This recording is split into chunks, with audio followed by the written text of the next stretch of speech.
آپ کے سامنے پیش کیا جا رہا ہے قرآنی واقعہ حضرت یوسف علیہ السلام جو حضرت یعقوب علیہ السلام کے بیٹے ہیں، ان کا واقعہ آپ کے سامنے پیش کیا جا رہا ہے۔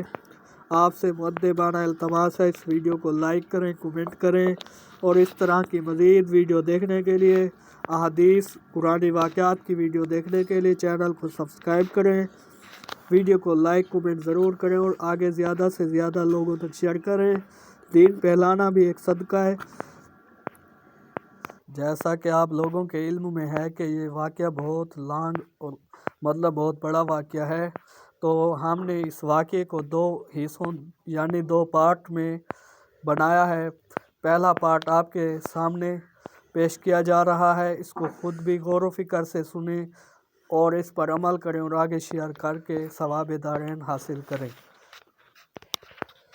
تو ویڈیو شروع کرنے سے پہلے آپ حضرات سے ایک اپیل ہے، اگر آپ چینل پہ نیو ہیں تو چینل کو سبسکرائب کریں۔ السلام علیکم ورحمۃ اللہ وبرکاتہ۔ آپ دیکھ رہے ہیں یوٹیوب چینل ماہر اسلامک وائس اور میں ہوں ماہر محمد راشد۔ آپ کے سامنے قرآنی واقعات پیش کیے جا رہے ہیں، جن میں ایک واقعہ قصص القرآن حضرت یوسف علیہ السلام کا ہے۔ حضرت یوسف علیہ السلام کا نسب نامہ یوسف بن یعقوب بن اسحاق بن ابراہیم حضرت ابراہیم کے پڑپوتے ہیں اور ان کی والدہ کا نام رحیل بنت لابان ہے۔ حضرت یعقوب کو ان کے ساتھ بے حد محبت تھی، بلکہ عشق تھا، اور اس لیے کسی بھی وقت ان کی جدائی کو گوارا نہ کرتے تھے۔ یہ بھی اپنے والد، دادا اور پردادا کی طرح سن رشد کو پہنچ کر خدائے برتر کے جلیل القدر پیغمبر بنے اور ملت ابراہیمی کی دعوت و تبلیغ کی خدمت سر انجام دی۔ یہی وجہ ہے کہ ابتدائی زندگی ہی سے ان کی دماغی اور فطری استعداد دوسرے بھائیوں کے مقابلہ میں بالکل جدا اور نمایاں تھی۔ یعقوب علیہ السلام کے عشق و محبت کا ایک سبب یہ بھی تھا کہ وہ یوسف علیہ السلام کی پیشانی کا چمکتا ہوا نور نبوت پہچانتے اور وحی الہی کے ذریعے اس کی اطلاع پا چکے تھے۔ قرآن عزیز میں حضرت یوسف علیہ السلام کا ذکر 26 مرتبہ ذکر کیا ہے، جن میں سے 24 جگہ سورۃ یوسف میں ہے اور 1 جگہ سورۃ انعام اور 1 سورۃ غافر میں ذکر کیا گیا ہے۔ ان کو یہ فخر بھی حاصل ہے کہ پردادا ابراہیم علیہ السلام کی طرح ان کے نام پر بھی قرآن عزیز کی ایک سورت نازل ہوئی، جسے سورہ یوسف علیہ السلام کہتے ہیں، جو حضرت یوسف کے واقعات سے متعلق عبرت و موعظات کے بے نظیر ذخیرہ ہے۔ قرآن عزیز میں سورہ یوسف علیہ السلام کے واقعے کو احسن قصص کہا ہے، اس لیے کہ اس ایک واقعے میں جس قدر عبرتیں اور حکمتیں ہیں، مواعظ اور نصائح و وعظ ہیں، دوسرے کسی واقعے میں یکجا میسر نہیں ہیں۔ در حقیقت یہ واقعہ اپنی نوعیت کے اعتبار سے عجیب، دلکش اور زمانہ کے عروج و زوال کی زندہ یادگار ہے۔ یہ ایک فرد کے ذریعے قوموں کے بننے اور بگڑنے، گرنے اور ابھرنے کی ایسی بولتی تصویر ہے جو کسی تشریح و توضیح کی محتاج نہیں رہتی۔ یہ بدوی اور خانہ بدوش قبیلہ کے ایک ایسے فردگانہ اور انمول موتی کی حیرت زدہ تاریخ ہے جس کو خدائے تعالیٰ کی قدرت کاملہ کے اعجاز نے اس زمانہ کی بڑی سے بڑی متمدن قوم کی رہنمائی اور اس پر حاکمانہ اقتدار کے لیے چن لیا اور شرف نبوت سے نوازا۔ قرآن عزیز تورات کی طرح داستان گوئی یا محض اشخاص و اقوام کی تاریخی حالات کا مرقع نہیں ہے، بلکہ وہ جن واقعات تاریخی کو بیان کرتا ہے، اس کے سامنے صرف ایک ہی مقصد ہوتا ہے اور وہ عبرت و موعظت و تذکرہ پند کا مقصد و ہدف ہے۔ جبکہ یوسف علیہ السلام کے واقعہ میں بے نظیر عبرتیں اور بصیرتیں پنہاں تھیں، مثلا رشد و ہدایت کی اہمیت، ابتلاء اور آزمائشوں کے پر صبر و استقامت، رضا و تسلیم کے مظاہرے، افراد و اقوام کے عروج و اقبال کے واقعے، خدائے تعالیٰ کے عدل و رحم کی کرشمہ سازیاں، انسانی اور بشری لغزشیں اور ان کے انجام و مال، عصمت اور ضبط نفس کی عجوبہ کاریاں تو بلا شبہ وہ احسن قصص ہے، اور کتاب ماضی کا وہ حسین ورق جو اپنی شان زیبائی میں یکتا اور فرد کہلانے کا مستحق ہے۔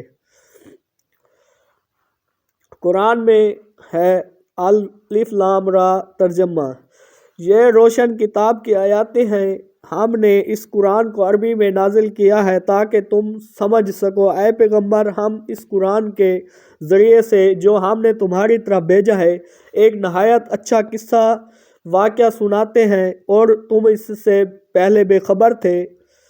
سورہ یوسف کے شان نزول کے بارے میں حدیثی روایات اور مفسرین کے اقوال کا حاصل ہے۔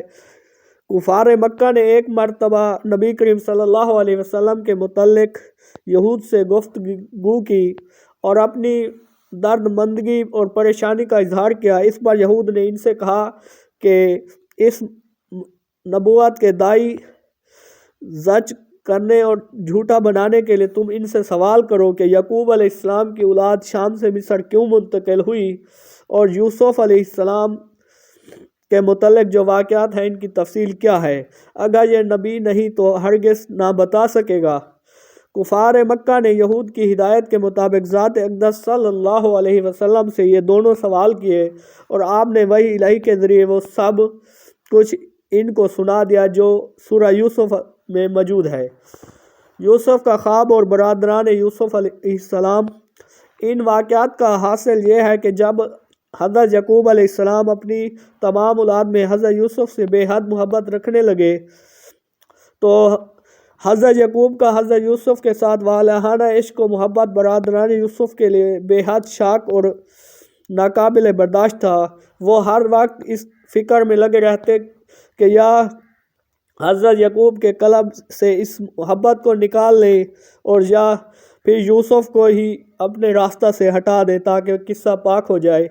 ان بھائیوں کے حسدانہ تخیل پر مزید تازیانہ یہ ہوا کہ یوسف نے ایک خواب دیکھا کہ 11 ستارے اور شمس و قمران کے سامنے سجدہ ریز ہیں۔ حضرت یعقوب نے چہیتے بیٹے کا خواب سنا تو سختی کے ساتھ ان کو منع کر دیا کہ یہ خواب کسی اور کو نہ سنانا، ایسا نہ ہو کہ اس کو سن کر تیرے بھائی برے پیش آئیں، کیونکہ شیطان انسان کے پیچھے لگا ہے اور تیرا خواب اپنی تعبیر میں بہت صاف اور واضح ہے۔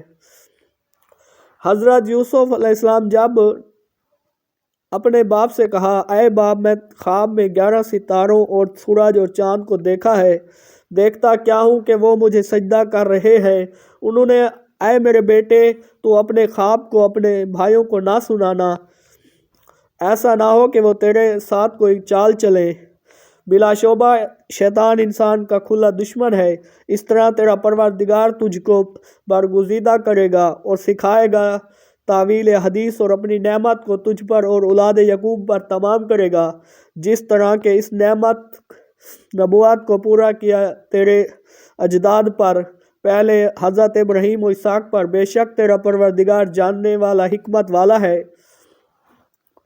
قرآن عزیز بیان کرتا ہے کہ یوسف علیہ السلام نے جب اپنا خواب حضرت یعقوب علیہ السلام کو سنایا تو دوسرے بھائی وہاں موجود نہ تھے، اور تورات کہتی ہے کہ یہ معاملہ بھائیوں کی موجودگی میں پیش آیا۔ قرآن عزیز سناتا ہے کہ یعقوب علیہ السلام اس خواب سے بحق یوسف بے حد مسرور ہوئے اور ان کو نبوت و علوم اہلیہ کی بشارت سنائی گئی۔ تورات کہتی ہے یعقوب خواب سن کر بہت خفا ہوئے اور فرمانے لگے، شاید اس سے تیرا منشا یہ ہے کہ میں تیری والدہ اور تیری سب بھائی تیرے سامنے سجدہ ریز ہوں گے۔ واقعات کی اس ترتیب کے اعتبار سے جو آگے چل کر قرآن عزیز اور تورات میں مشترک ہے، یہ صاف معلوم ہوتا ہے کہ قرآن عزیز ہی کا بیان صحیح اور درست ہے۔ یوسف اپنے اس خواب کو بھائیوں سے الگ ہو کر بیان کریں اور یعقوب بیٹے کے اس خواب کو سن کر مسرور ہوں۔ ہر ایک باپ اپنی اولاد کی ترقی، درجات اور بلندی مناصب کا خواہشمند ہوتا ہے۔ خصوصاً یعقوب علیہ السلام نبی ہونے کی وجہ سے خواب کی تعبیر میں یوسف کے لیے جو بلندی دیکھ رہے تھے وہ موجب 7,000 مسرت تھی، نہ کہ بحث غم و رنج کا۔ آخر کار حسد کی بھڑکتی ہوئی آگ نے ایک روز برادران یوسف کو یوسف علیہ السلام کے خلاف سازش کرنے پر مجبور کر دیا، جبکہ وہ کہنے لگے البتہ یوسف اور اس کا بھائی بنیامین ہمارے باپ کو زیادہ پیارا ہے، ہم ان سے زیادہ قوت والے ہیں، بلا شبہ ہمارا باپ صریح خطا پر ہے، یوسف کو مار ڈالو یا کسی ملک میں پھینک دو تاکہ تمہارے باپ کی توجہ تمہاری طرف سمٹ آئے۔ اور بعد میں نیک قوم ان میں سے ایک نے کہا یوسف کو قتل نہ کرو، اس کو گمنام کنویں میں ڈال دو، اٹھا کے کوئی اور لے جائے، اور اس کو کوئی مسافر اگر تم کو کرنا ہی ہے۔ اس مشورے کے بعد سب جمع ہو کر یعقوب علیہ السلام کی خدمت میں حاضر ہوئے اور کہنے لگے آپ یوسف کو ہمارے ساتھ سیر کرنے کے لیے نہیں بھیجتے؟ کیا آپ کو ہم پر اعتماد نہیں؟ ہم سے زیادہ اس کا محافظ دوسرا کون ہو سکتا ہے؟ اے باپ، کیا بات ہے تجھ کو یوسف کے بارے میں ہم پر اعتماد نہیں؟ حالانکہ ہم اس کے خیر خواہ ہیں، کل اس ہمارے ساتھ بھیج دیں، وہ کھائے پیے اور کھیلے کودے، اور بلا شبہ ہم اس کے نگہبان ہیں۔ حضرت یعقوب سمجھ گئے کہ ان کے دلوں میں کھوٹ ہے اور یوسف کو نقصان پہنچانے کے لیے ہے، مگر صاف لفظوں میں اس بات کو ظاہر نہیں فرمایا تاکہ بگڑ کر وہ اعلانیہ دشمنی پر آمادہ نہ ہو جائیں، اور یہ بھی خیال کیا کہ اشارہ کنیہ سے ممکن ہے وہ اپنی ظالمانہ سازش سے باز رہیں، اس لیے اشارہ میں اس پر حقیقت حال واضح کر دی کہ واقعہ مجھ کو یوسف کے بارے میں تم سے اندیشہ ہے۔ یعقوب نے کہا مجھ سے اس رنج اور دکھ پہنچتا ہے کہ تم اس کو اپنے ساتھ لے جاؤ، اور مجھے یہ خوف ہے کہ اس کو کوئی بھیڑیا کھا جائے اور تم غافل ہو۔ برادران یوسف یہ سن کر ہکے بکے زبان کہا اگر کھا گیا اس کو بھیڑیا جبکہ ہم سب طاقتور ہیں تو بلا شبہ ایسی صورت تو ہم سب گنوایا سب کچھ۔ ایک جگہ تورات کا بیان ہے کہ حضرت یعقوب نے خود اپنے حکم سے یوسف کو اس کے بھائیوں کے ساتھ جنگل میں کھیلنے کودنے کے لیے بھیجا، مگر آگے کے واقعات خود تورات کے بیان کی تغلیظ کرتے ہیں۔ چاہے کنان غرض برادران یوسف علیہ السلام کو جنگل کی سیر کرانے کے بہانے لے گئے اور مشورہ کے مطابق ایک ایسے کنویں میں اس کو ڈال دیا جس میں پانی نہ تھا اور عرصہ دراز سے خشک پڑا تھا۔ واپسی میں اس کے قمیض کو کسی جانور کے خون میں تر کر کے روتے ہوئے حضرت یعقوب کے پاس آئے اور کہنے لگے اے باپ، اگرچہ ہم اپنی صداقت کے کتنا ہی یقین دلائیں مگر تجھ کو ہرگز یقین نہ آئے گا کہ ہم دوڑ میں ایک دوسرے سے آگے نکل گئے، مشغول تھا کہ اچانک یوسف کو بھیڑیا اٹھا کر لے گیا۔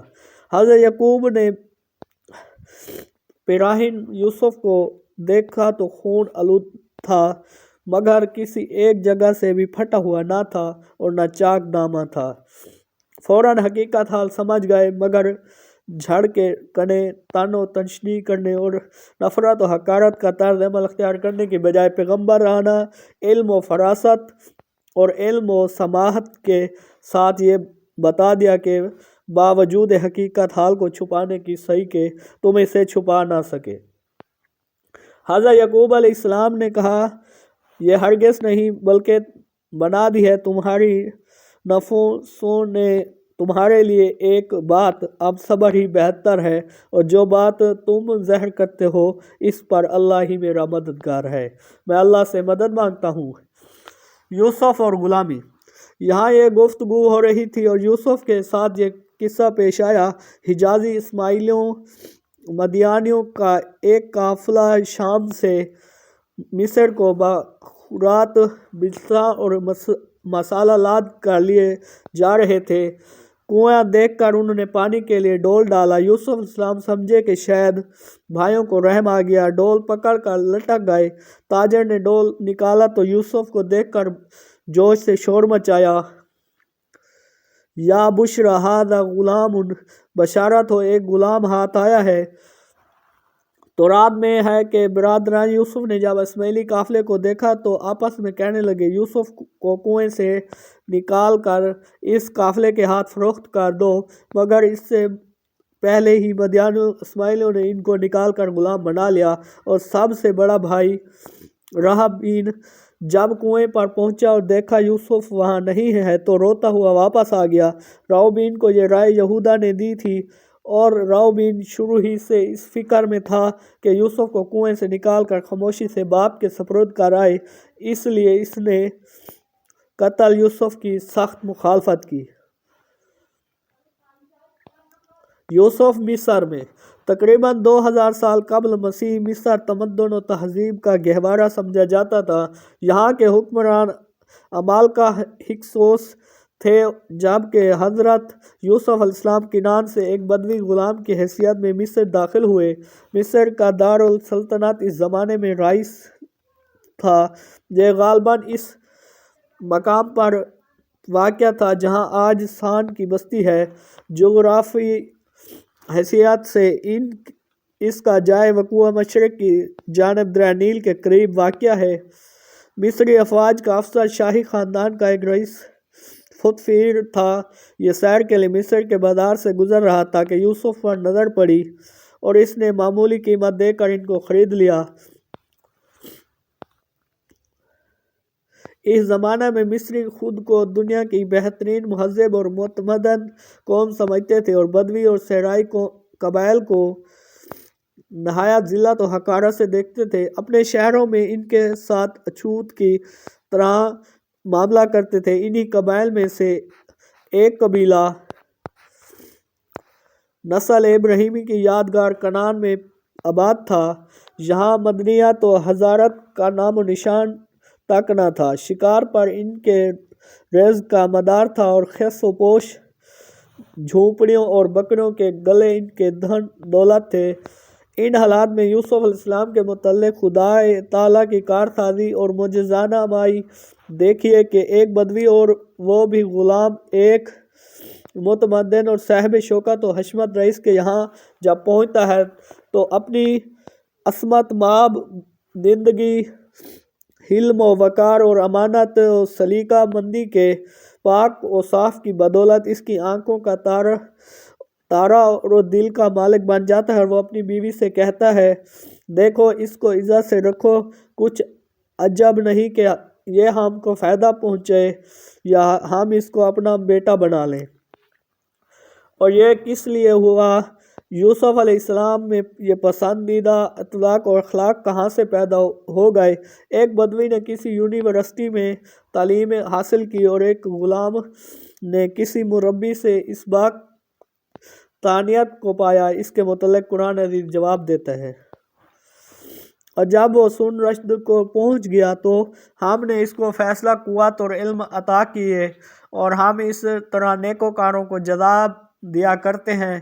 بہرحال فوتیفار نے حضرت یوسف کے ساتھ غلاموں کا سا معاملہ نہیں کیا، بلکہ اپنی اولاد کی طرح عزت و احترام کے ساتھ رکھا، اور اپنی ریاست، دولت و ثروت اور گھریلو زندگی کی تمام ذمہ داریاں ان کو سپرد کر دیں اور ان سب کا امین بنا دیا گیا۔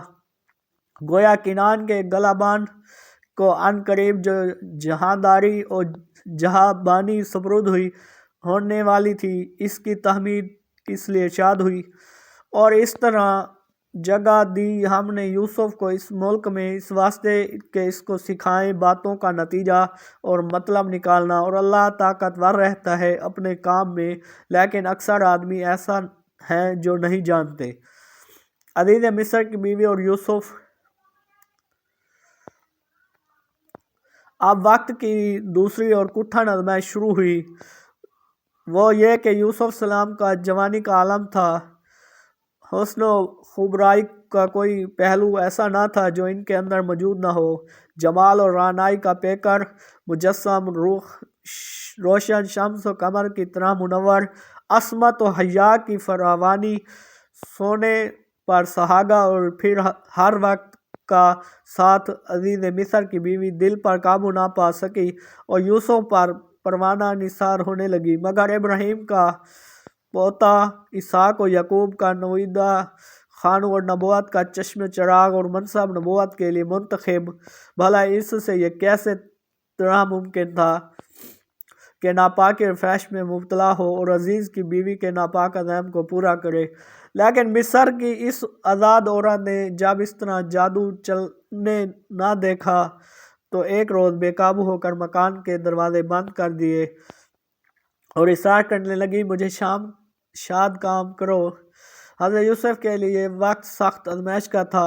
شاہی خاندان کی نوجوان عورت شعلہ حسن سے لالا رو محبوب نہیں بلکہ عاشق آرائش حسن و زینت کی بے پناہ نمائش، اشوہ ترازیوں کی بارش۔ ادھر یوسف علیہ السلام خود نوجوان، حسین اور حسن کی خوبی سے اشنا، دروازے بند، رقیب کا خوف نہ ڈر، مال کا خود ذمہ دار، مگر ان تمام سازگار حالات نے یوسف کے دل میں ایک لمحے کے لیے بھی عزیز مصر کی بیوی کی حوصلہ افزائی کی نہ کیا اس کے دل نے قرار چھوڑ کر بے قراری اختیار کی۔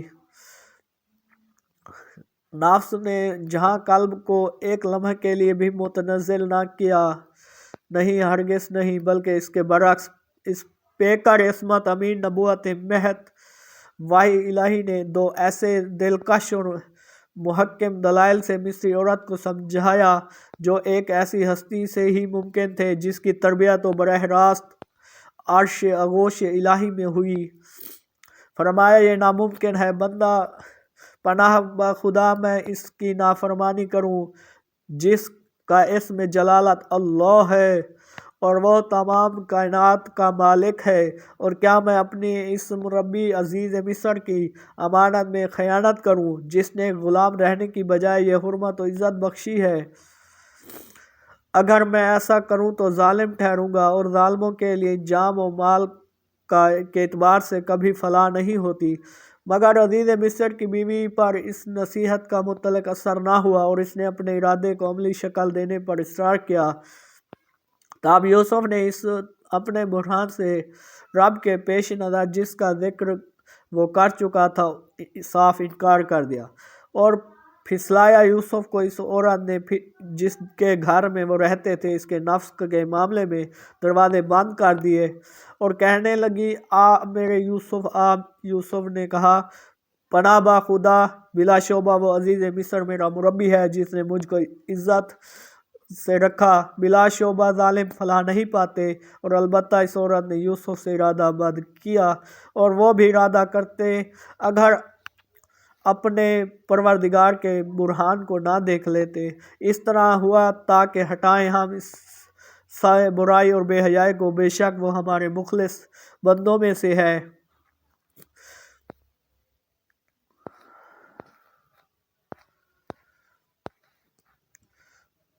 تو قرآن عزیز نے اول سے آخر تک اس واقعہ عزیز مصر کی بیوی کے اشاعتکار اور یوسف علیہ السلام کی عصمت و جلالت قدر کا تذکرہ فرمایا۔ اس لیے یوسف کے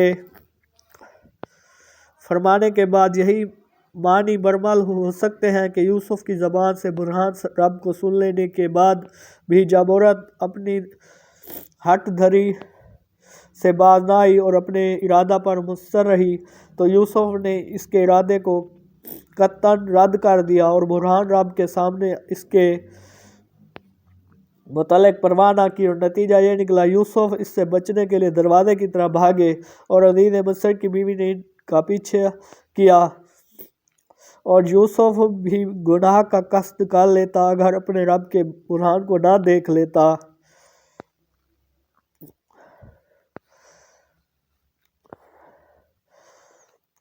قریب تھا کہ والدہ موسیٰ اس کو زہر کر دے اگر ہم اس کے دل مضبوط نہ بنا دیتے۔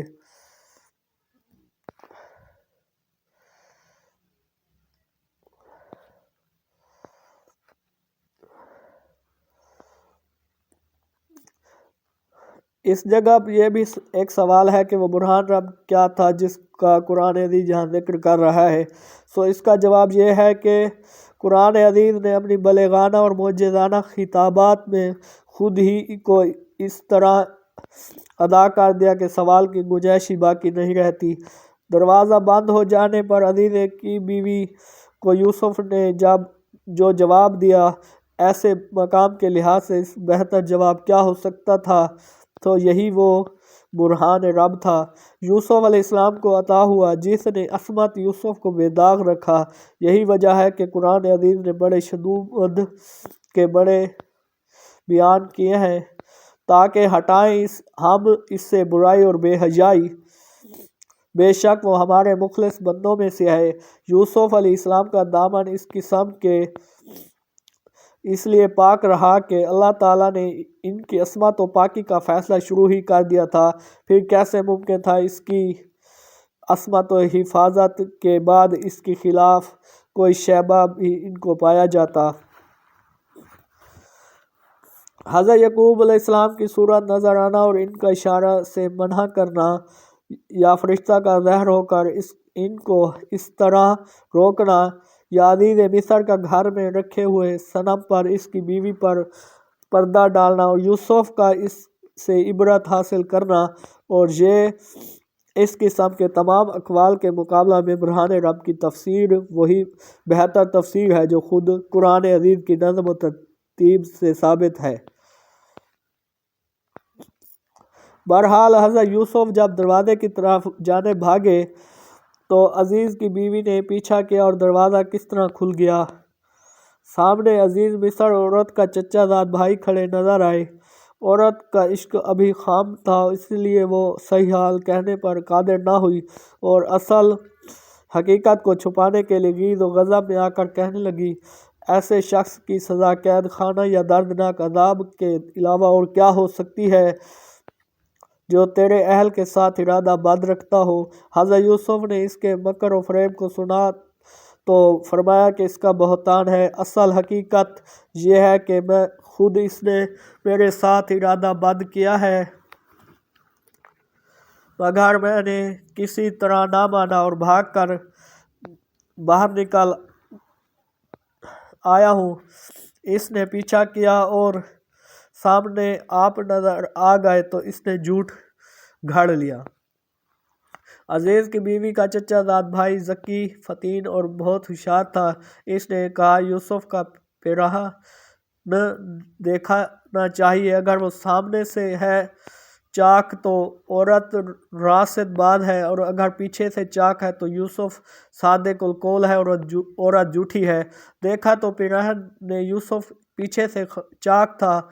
عزیز مصر نے اصل حالت کو بھانپ لیا، مگر اپنی عزت و ناموس کی خاطر معاملہ کو ختم کرتے ہوئے کہا، یوسف سچے تم ہی ہو، اور اس عورت کے معاملے سے درگزر کرو اور اس کو یہیں ختم کر دو۔ اور پھر بیوی سے کہا، یہ سب تیرا مکر و فریب ہے اور تم عورتوں کا مکر و فریب بہت ہی بڑا ہے، بلا شبہ تو ہی خطا کار ہے، اور لہذا اپنی اس حرکت کے لیے استغفار کر اور معافی مانگ۔ کہنے لگی، اس شخص کی کیا سزا ہے جو تیرے اہل کے ساتھ برائی کا ارادہ رکھتا ہو، مگر یہ قید کر دیا جائے یا دردناک عذاب میں مبتلا ہو جائے۔ عزیز مصر نے اگرچہ فضیحت و رسوائی سے بچنے کے لیے اس معاملے کو یہیں پر ختم کر دیا، مگر بات پوشیدہ نہ رہ سکی اور شدہ شاہی خاندانوں کی عورتوں میں یہ چرچا ہونے لگا، عزیز مصر کی بیوی کس قدر بے حیا ہے کہ اپنے غلام پر رجھ گئی۔ اتنے بڑے مرتبے کی عورت اور غلام سے اختلاط کا ارادہ! آہستہ آہستہ یہ خبر عزیز کی بیوی تک بھی پہنچ گئی۔ اس کو یہ تن بجد شاک گزرا، اس نے چاہا کہ اس کا انتقام لے اور ایسا انتقام لے کہ جس بات پر وہ مجھ پر طعن کرتی ہے اس میں ان کو بھی مبتلا کیا جائے۔ یہ سوچ کر ایک روز اس نے شاہی خاندان اور عمائدین شہر کی عورتوں کو دعوت دی۔ جب یہ سب دسترخوان پر بیٹھ گئیں اور سب نے کھانا کھانے کے لیے چھریاں ہاتھ میں لے لی تاکہ اس سے گوشت یا ترنج جیسی چیزوں کو کاٹیں۔ تاب عزیز کی بیوی نے حضرت یوسف علیہ السلام کو حکم دیا کہ وہ باہر آئے۔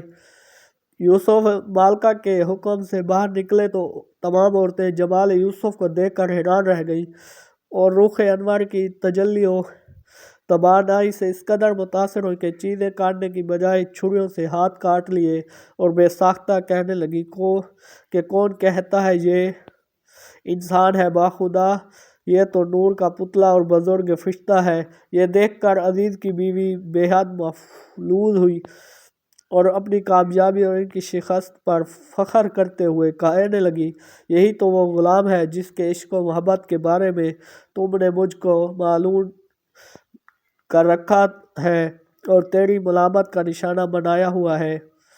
اب اس کو دیکھ کر یہ تمہارا حال کیا ہے؟ بتاؤ، میرا یہ عشق بے جا ہے یا بے جا، اور تمہاری ملامت بے محل اور برمل۔ ان عورتوں کے مکر کو سنا تو ان کو بلا بھیجا اور اس کے لیے مسنتیں آراستہ کی اور دستور کے موافق ہر ایک کو ایک ایک چھری دی اور انہوں نے اپنی انگلیاں کاٹ لی۔ جب یوسف علیہ السلام نے یہ سنا، پھر عزیز کی بیوی کے علاوہ اور سب عورتوں کے چل کر اپنے بارے میں دیکھے تو اللہ تعالیٰ کے حضور میں دست بد دعا ہوئے اور کہنے لگے، خدایا جس بات کی جانب یہ عورتیں بلا رہی ہیں اس کے مقابلے میں مجھے قید میں رہنا کہیں زیادہ پسند ہے۔ اگر تو نے میری مدد نہ کی اور مجھ کو ان مکاریوں سے نہ بچایا تو عجب نہیں کہ میں ان کی جانب مائل ہو جاؤں اور نادانوں میں سے بن جاؤں۔ یوسف کی دعا بارگاہ الہی میں قبول ہوئی اور اللہ تعالیٰ نے ان عورتوں کے سب مکر و فریب رفع کر دیے اور کامیابی کا صحرا یوسف علیہ السلام ہی کے سر رہا۔ یوسف نے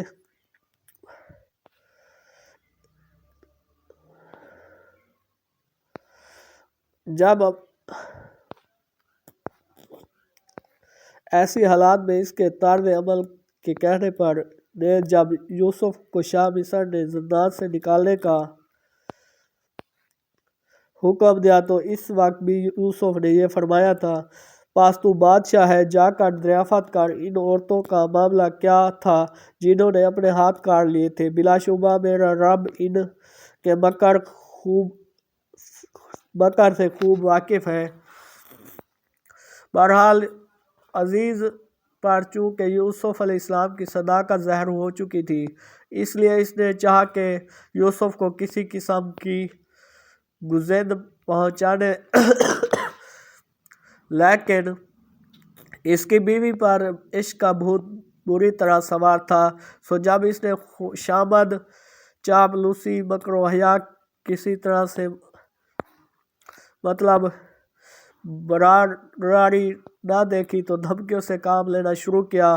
جب کوہ استقامت کو اس کے باوجود بھی مطلع کہ حرکت نہ ہوئی تو اب عزیز نے یوسف کی صداقتوں کی تمام نشانیاں دیکھنے اور سمجھ لینے کے باوجود اپنی بیوی کی فضیحت اور رسوائی ہوتی دیکھ کر یہ طے کر ہی لیا کہ یوسف کو ایک مدت کے لیے زندان میں بند کر دیا جائے تاکہ یہ معاملہ لوگوں کے دلوں سے محو ہو جائے اور یہ چرچے بند ہو جائیں۔ اس طرح یوسف کو زندان جانا پڑا۔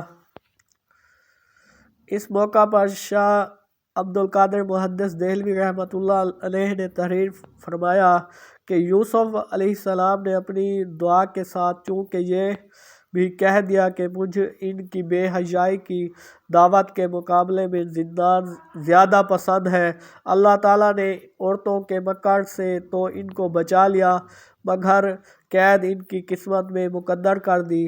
ان کو چاہیے تھا کہ یہ وہ جملہ نہ کہتے اور بلا و امتحان کو دعوت نہ دیتے۔ حضرت شاہ رحمۃ اللہ علیہ کے اس لطیفہ کو قومی قوی بنانے کے لیے ایک دوسرے محض مفسر نے ایک حدیث کا حوالہ بھی دے دیا ہے جس کا حاصل یہ ہے کہ ایسا شخص خدا سے دعا مانگا کرتا ہے